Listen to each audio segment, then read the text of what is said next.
Assalamualaikum warahmatullahi wabarakatuh. Selamat bertemu kembali anak-anak kelas 7. Mari kita lanjutkan pelajaran IPS kita kali ini dengan mengambil tema Dinamika Kependudukan Indonesia. Semoga kalian ada dalam keadaan sehat walafiat, diberkahi dan diberi kemudahan. Pada pertemuan yang telah lalu, kita sudah membahas tentang potensi kemaritiman Indonesia yang menyangkut tentang perairan, kemudian hutan mangrove dan terumbu karang. Mari kita bahas tentang dinamika kependudukan Indonesia.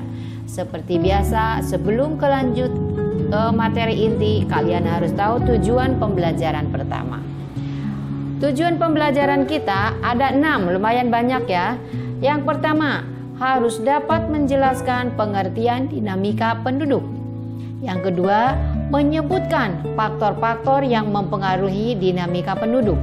Ketiga, menyebutkan 4 peringkat terbesar urutan penduduk di dunia. Yang keempat, harus dapat menguraikan dan menjelaskan persebaran penduduk di Indonesia. Yang kelima, menjelaskan pengertian komposisi penduduk. Yang terakhir, menganalisa permasalahan yang akan muncul jika pertumbuhan penduduk terlalu cepat. Mari kita masuk ke kegiatan inti. Nah, tema kita kali ini sekali lagi adalah tentang dinamika kependudukan Indonesia. Kita tahu Indonesia adalah negara kepulauan dengan potensi sumber daya manusianya yang sangat besar. Jumlah penduduk yang tinggal di Indonesia kurang lebih mencapai 256 juta jiwa. Dari catatan World Population Data Sheet atau kalau disingkat menjadi WPDS pada tahun 2015. Nah, jumlah penduduk tersebut merupakan hasil dari dinamika penduduk. Apa itu dinamika penduduk? Sesuai dengan tujuan pembelajaran yang pertama, bahwa kalian harus dapat menjelaskan apa itu pengertian dinamika penduduk. Kemudian harus dapat menyebutkan faktor-faktor yang mempengaruhi dinamika penduduk. Oke, dengarkan baik-baik. Nah, dinamika penduduk itu adalah perubahan jumlah penduduk pada suatu wilayah yang disebabkan oleh 3 faktor. Faktor pertama adalah kelahiran atau natalitas. Faktor kedua adalah kematian, mortalitas, dan yang ketiga adalah perpindahan atau migrasi. Nah, jadi dinamika penduduk itu adalah perubahan jumlah penduduk pada suatu wilayah yang disebabkan oleh 3 faktor tadi. Nah, jadi adanya perubahan itu bisa bertambah, bisa berkurang. Apabila ada orang yang lahir, berarti dinamika penduduknya akan bertambah. Kemudian jumlah penduduk suatu wilayah karena terjadinya bencana alam banyak yang meninggal. Nah, itu berarti dinamika penduduknya ada perubahan. Perubahan jumlah penduduknya berkurang. Lalu nanti yang ketiga adalah adanya perpindahan. Nah, perpindahan ini bisa bertambah, bisa berkurang. Kalau di tempat tersebut ditinggalkan, berarti berkurang. Kalau yang didatangi, berarti tempat tersebut akan bertambah jumlah penduduknya. Oke, kita lanjut.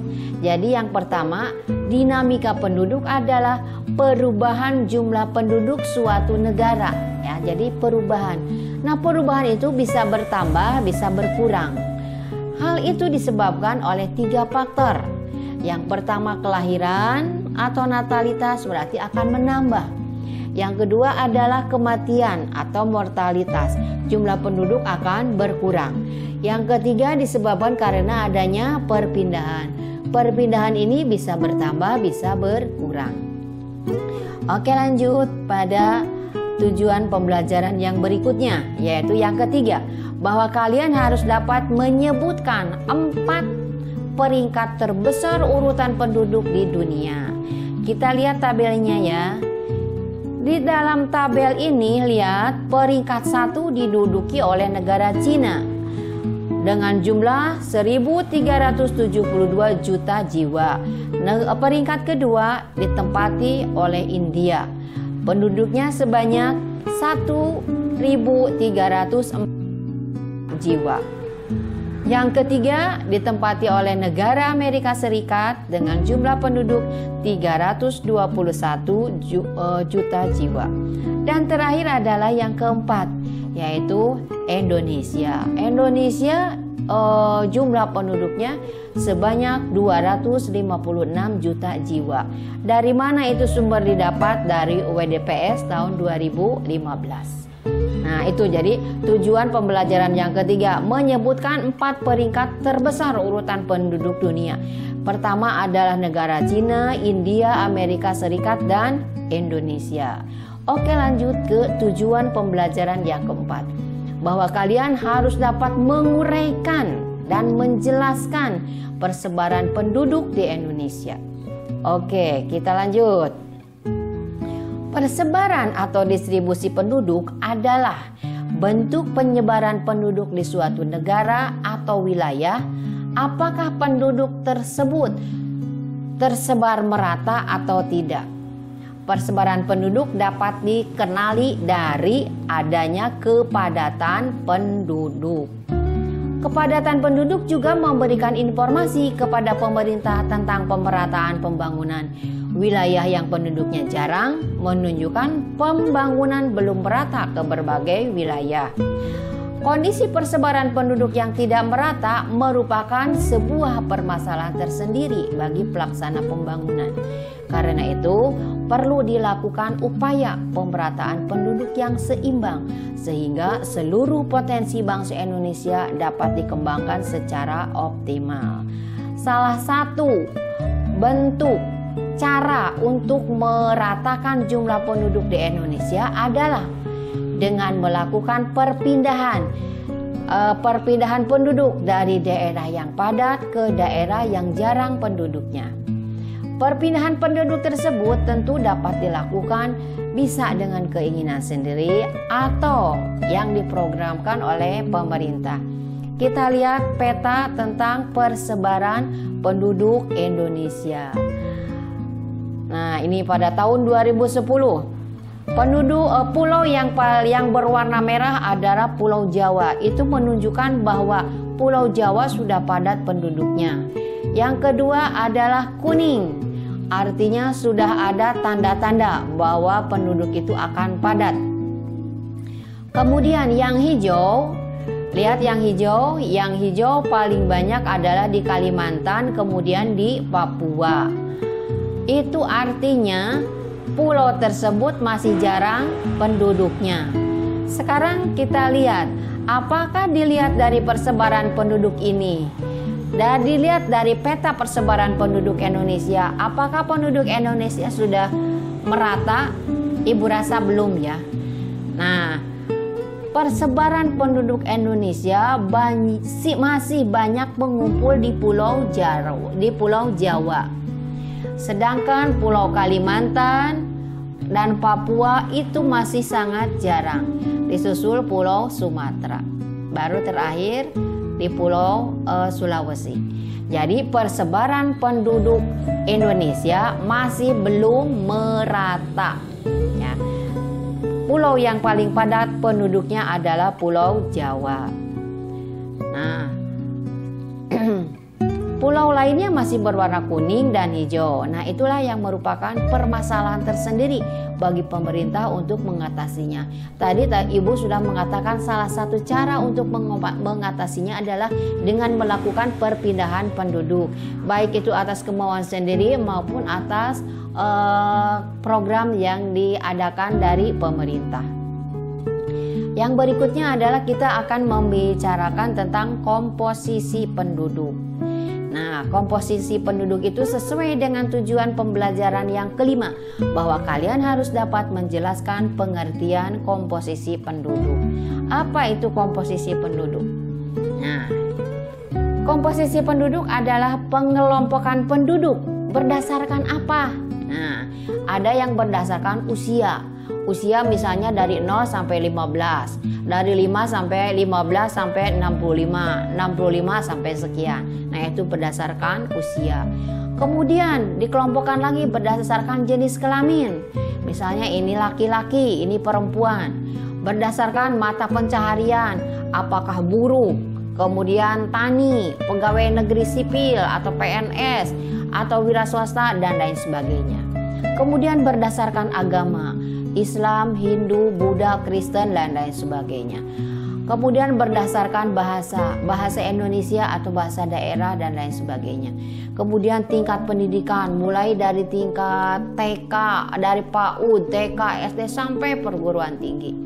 Kemudian berdasarkan tempat tinggal. Nah, tempat tinggal alamatnya di mana, kemudian kecamatannya di mana dan lain sebagainya. Berdasarkan jenis pekerjaan dan lain-lain. Ibu ulangi.